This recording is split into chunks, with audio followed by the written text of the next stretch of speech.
MAB വളരെ ശരിയല്ലേ പറഞ്ഞു. ഞാൻ അദ്ദേഹം സ്റ്റേറ്റ്മെന്റ് കണ്ടു. അദ്ദേഹം പറഞ്ഞു എല്ലാം ശരിയായെന്നുള്ളത് പറഞ്ഞില്ല. കാര്യങ്ങളൊക്കെ ഒരുവിധം മെച്ചപ്പെട്ടിട്ടുണ്ട്.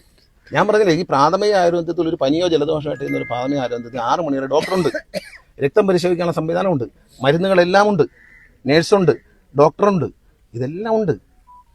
ഒരു ചെറിയ അപാകത, ആ അപാകതയിൽ പിടിച്ചിട്ട് അതൊരു വലിയ വിഷയമാക്കി മാറ്റി ഒരു തെരഞ്ഞെടുപ്പ് എടുത്തു വരുന്നതിൻ്റെ ഭാഗമായി നടത്തുന്ന ഒരു വേല, അത് നല്ലൊരു വേലയല്ല. സജി ചെറിയാൻ എനിക്ക് അസുഖം കൂടിയപ്പോൾ എന്നെ പ്രൈവറ്റ് ആശുപത്രി കൊണ്ടുപോയി എന്ന് പറഞ്ഞാൽ, ഞാൻ മരണത്തോട് മല്ലടിച്ച് തിരുവനന്തപുരത്ത് പ്രൈവറ്റ് ആശുപത്രിയിലാണ് കൊറോണ കാലത്ത് കിടന്നത്. അതുകൊണ്ട് ജീവൻ രക്ഷപ്പെടുമെന്ന് ഞാനും വിചാരിച്ചല്ല. അപ്പം നമുക്ക് നമ്മുടെ വീട്ടിൽ നിങ്ങളുടെ എല്ലാം വീടുകളിൽ ഒരാൾക്ക് അസുഖം പെട്ടെന്ന് കൂടി, നിങ്ങൾ എന്താണ് ആലോചിക്കുന്നത്? ഇനി വീട് വിറ്റിട്ടാലും വേണ്ടിയില്ല, ഏറ്റവും വലിയ ആശുപത്രി കൊണ്ടുപോകണമെന്നില്ല, ഏറ്റവും ഔകര്യമുള്ള സ്ഥലത്തുകൊണ്ട് എങ്ങനെയും ജീവൻ എടുക്കണമെന്നാണ്, ജീവൻ തിരിച്ചു പിടിക്കണമെന്നാണ് ആഗ്രഹിക്കുന്നത്.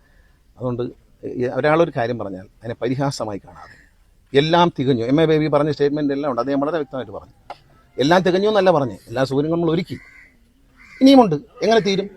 പുതിയ രോഗങ്ങൾ വരില്ലേ, പുതിയ രോഗങ്ങൾ വരില്ലേ. ഇപ്പം നിപ വന്ന രോഗികളിൽ പലരും പ്രൈവറ്റ് ആശുപത്രിയിലാണ് അഡ്മിറ്റായത്. അവരെ നമ്മൾ അവിടെ ചെന്ന് സർക്കാർ എല്ലാ സൗകര്യം ചെയ്തു കൊടുക്കുക. എല്ലാവരും കൂടി ആരോഗ്യരംഗം എന്ന് പറയുന്നത് സർക്കാർ ആശുപത്രികളും സ്വകാര്യ ആശുപത്രികളും എല്ലാം കൈകോർത്ത് നിന്നുകൊണ്ട് കേരളം ആരോഗ്യ കേന്ദ്രങ്ങൾ ഒരു വലിയ ഹബ്ബായി മാറണം. അതാണ് ലക്ഷ്യം. നമ്മളതാണ് കാണുന്നത്. അല്ല നമ്മൾ തന്നെ, നിങ്ങളെല്ലാം ചാനലുകൾ ലോകം മുഴുവൻ കാണുന്നല്ലേ, നിങ്ങൾ തന്നെ ഇവിടെ എന്തോ കുഴപ്പമാണെന്ന് പ്രചരിപ്പിച്ചാൽ, കൊറോണ കാലത്ത് ഞാൻ ചോദിക്കട്ടെ, എങ്ങനെങ്കിലും കേരളത്തിൻ്റെ അതിർത്തി ഒന്ന് കയറാൻ വേണ്ടി സമരം ചെയ്തു മനുഷ്യൻ. ആലോചിച്ചു, എത്ര നല്ല മെഡിക്കൽ കെയറാണെന്ന് കൊടുത്ത് നമ്മൾ മറന്നു പോരുത് എന്ന്. കോവിഡിൻ്റെ കാലത്ത് എനിക്ക് ഡൽഹിയിലും മറ്റും ഈ ഹോസ്പിറ്റലിൻ്റെ മുറ്റത്ത് ഓട്ടോറിക്ഷയിലും സ്കൂട്ടറിൻ്റെ ബാക്കിലും ഇരുന്ന് ശ്വാസം മുട്ടി മനുഷ്യൻ മരിക്കുകയായിരുന്നു. ഇവിടെ ആരെങ്കിലും ശ്വാസം മുട്ടി മരിച്ചോ?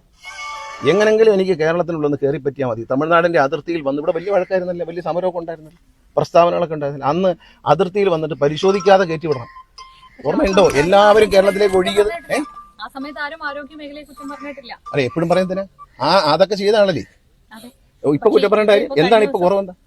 കഴിഞ്ഞ ദിവസം ഉണ്ടായ അപകടത്തിൽ അവിടെ വന്നപ്പോൾ ഒരു മന്ത്രി ഒരു സ്ഥലത്ത് ചെല്ലുമ്പോൾ അവിടെ നിന്ന് ഉദ്യോഗസ്ഥന്മാരും ഫയർഫോഴ്സും പറയുന്നതല്ലേ അവർക്ക് കേൾക്കാൻ പറ്റില്ല. ഞാൻ ഇതിനടിയിൽ നിന്ന് കയറി നോക്കും എന്ന് പറയാൻ പറ്റത്തില്ല.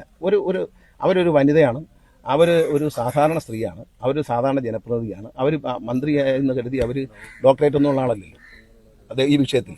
അതുകൊണ്ട് അവരൊരു പ്രതിഷേധിക്കുന്നതിൽ ഒരു ആവശ്യമില്ല. ഒരു പ്രതിഷേധം, നാട്ടിലൊരു അരാജകത്വം സൃഷ്ടിക്കുക എന്നുള്ളൊരു പ്രതിഷേധം എന്നുള്ളതിനപ്പുറത്തേക്ക് ഞാനതിൽ ഒരു കാര്യവും കാണുന്നില്ല. ഞാൻ എത്ര ആലോചിച്ചിട്ടും ആ മരിച്ചുപോയ സഹോദരിയുടെ ഭർത്താവ് പറയുന്നു അവരൊരു കുറ്റം ചെയ്തിട്ടില്ല, അവർ രാജിവെക്കേണ്ടത്. പിന്നെ എന്തിനാ ഇവർക്ക് ആവശ്യം എന്താ?